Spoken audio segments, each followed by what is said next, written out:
Yeah, so today we're looking at something a little bit different. But hey, what can I say? I buy what I like. Um, so yeah, this year's, well, last couple of years really, fans of monsters, mutants, and anthro characters are definitely eating good over the last couple of years. We've got lots of things coming out. We've got the return of Biker Mice from Mars. 5 million different companies are making Ninja Turtles now. We've got Street Sharks back on the market. And now we've also got a lot of little companies making their own unique things. So we've got like the Furry Planet stuff, which is fantastic looking molds. We got the Four Horsemen making some cool things. Aoshima's got some model kits coming up called Chemopla, which are like, they're you're more what pop culture tends to think of when they think of furries. But they're like customizable, different levels of furry. And then you have this company, which is Keyaki Hobby, which came out of nowhere. Months ago, I saw they had a pre-order up for something that looked like a ghostly-looking wolf character, and I was like, okay, that looks neat. So I pre-ordered it, and now it is here. So looking at the box, this box looks like an expensive perfume box or a cheap perfume that's meant to knock off a expensive perfume. So you might not see it on the camera, but we got a spot varnish here that shows the character's name, which also has it right here, which is Moriyuki Shion. Then we've got this nice little wolf girl emblem right there, and seductive beasts fruit #1. Again, reinforcing that perfume look. And these are all embossed and metallic, which is really nice looking. Over here on the side, we have Moriyuki Shion, the wolf girl Shion Moriyuki exudes an air of noble aloofness. As your relationship with her deepens, you may begin to see a hidden side of her. Okay, yeah. So, despite popular belief, most furries aren't sex-crazed maniacs. Don't diddle your action figures, guys. There's dolls for that. Anyway, on the top of the box, you have that. And then on this side of the box, you have, again, her name, that logo again, Seductive Beast Fruit, bottom of the box, barcodes and stuff. Back of the box, you have, again, the company name, Keyaki Hobby. You have, I guess, your warnings and all of that stuff, a little holographic thing, barcode there.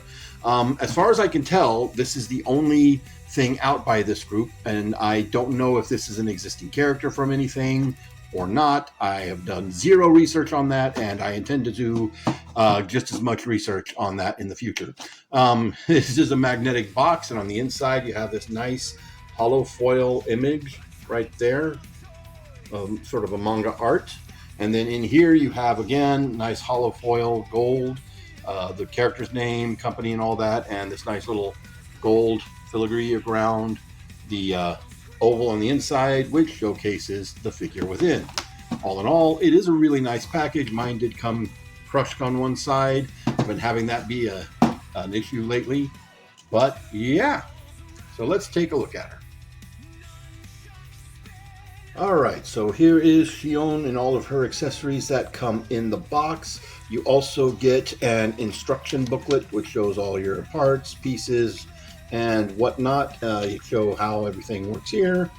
We get 2 of these, which they appear to be the same. Don't know why. You get a spare wrist peg, only one. You get a dog leash. That's a actual metal chain here. So if you can take your action figure for walkies, I guess, and a dog pole.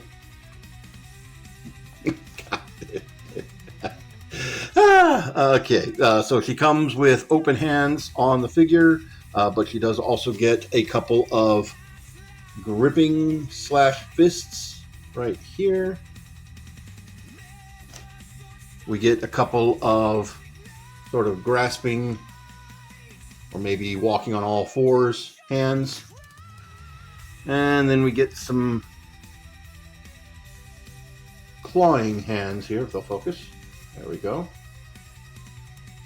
You do get an alternate growling face,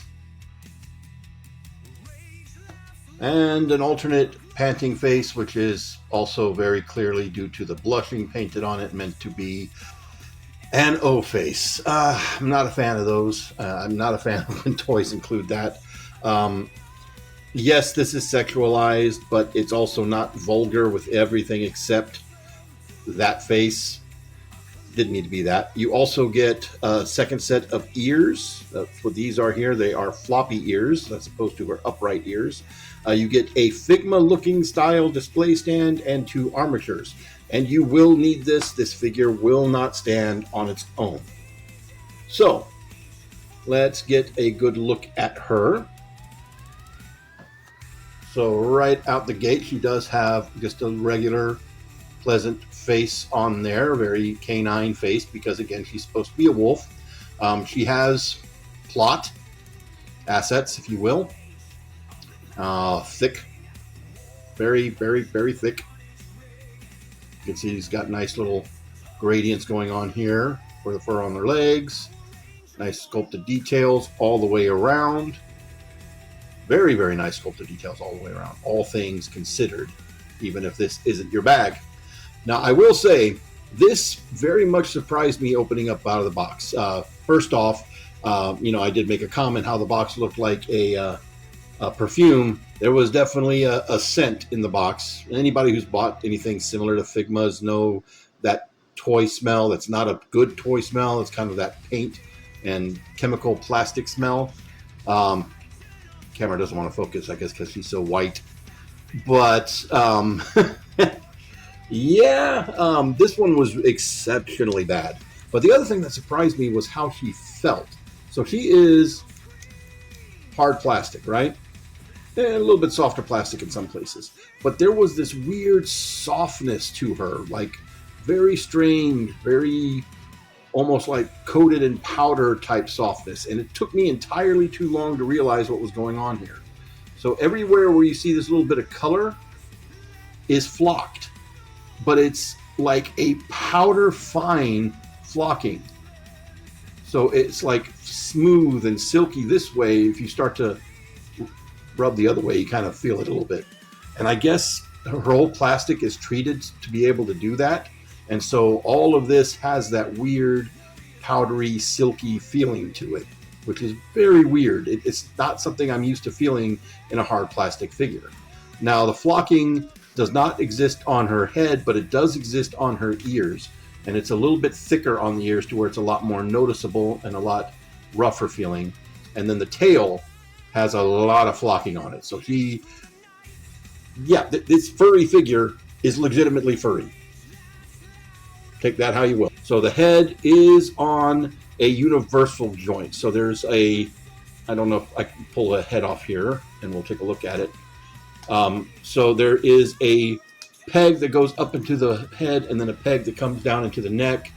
So it can rotate, and then there's a swivel inside here, which does mean if you want to have her head articulated in odd poses, like tilting side to side or even trying to look up and down, you've got to sort of work that peg around to get it in the position that you want it to be able to do that. Otherwise, your head's kind of locked in wherever position you have it in, which is kind of a shame.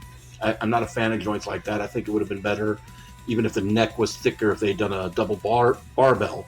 The hair also has articulation points. They do kind of stand out because they're that darker gray plastic. But yeah, you can move the hair up and around, and there is a swivel here as well for all of these pieces, so you can sort of do that however you want to do that. The torso is on a ball joint. It does have a great range there. We do have the universal shoulders as well as a bicep swivel that is hidden underneath here. Clever way to deal with the break for the articulation is to hide it underneath the spur sculpting. We do have a double jointed elbow.